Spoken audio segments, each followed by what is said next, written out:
जब से हम इंसान पैदा हुए हैं, दिन रात का होना हम बचपन से देखते आ रहे हैं। लेकिन क्या आपने कभी ये सोचा है कि ये दिन रात का बदलाव कैसे होता है? रात के आसमान में भी लाखों तारे हैं, उनका प्रकाश होते हुए भी आखिर धरती पर अंधेरा ही रहता है। ऐसा क्यों है? सूरज कहाँ से आता है? क्या यह किसी दरिया में डूब जाता है और फिर रात हो जाती है? क्या होगा अगर सूरज हमेशा आसमान में रहे और रात हो ही नहीं?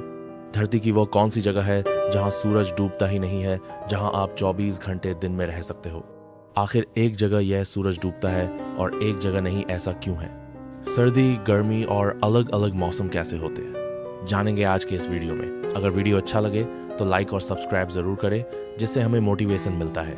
प्राचीन समय में लोग मानते थे कि सूरज पृथ्वी के चारों ओर घूमता है और समुद्र में चला जाता है और फिर रात हो जाती है। फिर समुद्र से तैर कर दूसरी ओर वापस आसमान की सैर करते हुए अगले दिन आसमान में प्रकट हो जाता है। इस वजह से दिन रात का बदलाव होता है। लेकिन उन्हें ये नहीं पता था कि हमारी धरती पर कुछ ऐसी जगहें भी हैं जहां सूरज आपको क्षैतिज पर डूबता हुए दिखाई ही नहीं देगा, बल्कि क्षैति को छूकर फिर आसमान में उगते हुए हम सूर्य को देख सकते हैं। उनके लिए पृथ्वी सपाट थी। एक बच्चा भी ये सोचेगा कि जिस जमीन पर हम खड़े हैं वो सीधी सपाट है और इसका कोई अंत नहीं है। लेकिन असल में जैसे जैसे आप अंतरिक्ष की ओर रुख है बेनकी करेंगे तो आप देख पाएंगे कि हमारी पृथ्वी गोल है। हम सब इस पर चलते हैं। ऊपर नीचे हर जगह हम किसी चुंबक की तरह इससे चिपके हुए हैं और हमें पता ही नहीं। हमारी यह पृथ्वी अपनी अक्ष पर लगातार घूमती रहती है। यह हमें लेकर अंतरिक्ष में सूर्य के चारों ओर भी घूमती है। सूर्य हमारी पृथ्वी से लाखों गुना बड़ा है।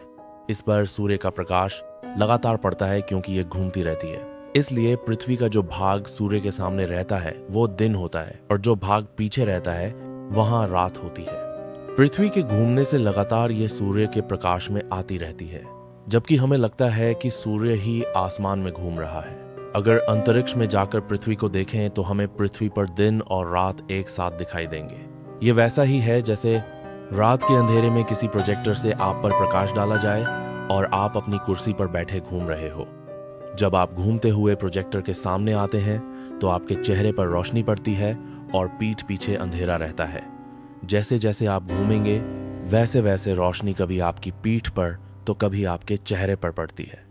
यहाँ ये बल्ब नहीं घूम रहा, बल्कि आप घूम रहे हो। उसी तरह सूरज पृथ्वी के चारों ओर नहीं घूमता, बल्कि पृथ्वी अपनी जगह से घूमती है, जिससे दिन रात होते हैं। जब भारत में दिन होता है तो अमेरिका में रात, और जब अमेरिका में रात होती है तो भारत में दिन होता है। इसे अंतरिक्ष में देखने पर पृथ्वी का आधा हिस्सा हमेशा दिन में और आधा हिस्सा हमेशा रात में दिखेगा।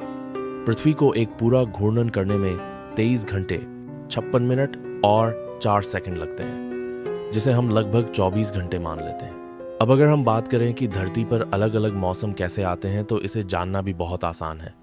इसके लिए आपको पता होना चाहिए कि धरती अपने अक्ष पर 23.5 डिग्री झुकी हुई है और उसी अक्ष पर लट्टू की तरह घूर्णन करते हुए हम सबको अपने साथ लेते हुए सूर्य के चारों ओर अपनी कक्षा में घूमती है। पृथ्वी की इस जटिल गति की वजह से मौसमीय बदलाव देखने को मिलते हैं। आइए जानते हैं कैसे। कई लोग सोचते हैं कि सर्दी और गर्मी पृथ्वी द्वारा सूर्य के करीब और दूर जाने की वजह से पैदा होते हैं, लेकिन असल में ऐसा नहीं है, बल्कि यह पृथ्वी ई के अपने अक्ष पर झुकाव की वजह से संभव होता है। जब पृथ्वी अपने अक्ष पर सूर्य की ओर झुकी होती है तब पृथ्वी के ऊपर के भाग पर सूर्य का प्रकाश सीधे गिरता है और नीचे के भाग पर यह सीधे नहीं गिरता, जिस वजह से ऊपर और नीचे तापमान का वितरण अलग अलग होता है। इसे समझने के लिए पृथ्वी पर 3 लाइंस खींच लेते हैं। जिस लाइन पर प्रकाश सबसे अधिक गिरेगा वहां गर्मी और जहां सबसे कम वहां सर्दी होगी। ऊपर की कर्क रेखा भारत से होकर गुजरती है। जब धरती सूर्य के सामने झुकी हुई होगी तब सूर्य का प्रकाश भारत पर सीधा पड़ेगा। इस वजह से इस स्थिति में भारत में गर्मी का मौसम होगा और नीचे की लाइन यानी मकर रेखा जो ऑस्ट्रेलिया से गुजरती है वहां किरणें सीधे नहीं गिरती, जिससे उस ओर प्रकाश अधिक क्षेत्र में वितरित हो जाता है। अब जिन समझ बदाए एकदम लाट से और जिन और पर ज्यादा से देशों से कर्क रेखा गुजरती है वहां गर्मी होगी, क्योंकि ये सभी देश घूमते घूमते सूर्य के सामने आएंगे। दूसरी तरफ नीचे जिन देशों से मकर रेखा गुजरेगी वहां सर्दी का मौसम रहेगा। लेकिन अब अगर आप सोचेंगे कि ऐसे तो कर्क रेखा पर मौजूद देशों पर हमेशा गर्मी और मकर पर सर्दी रहेगी, फिर वहां मौसम कैसे बदलेगा?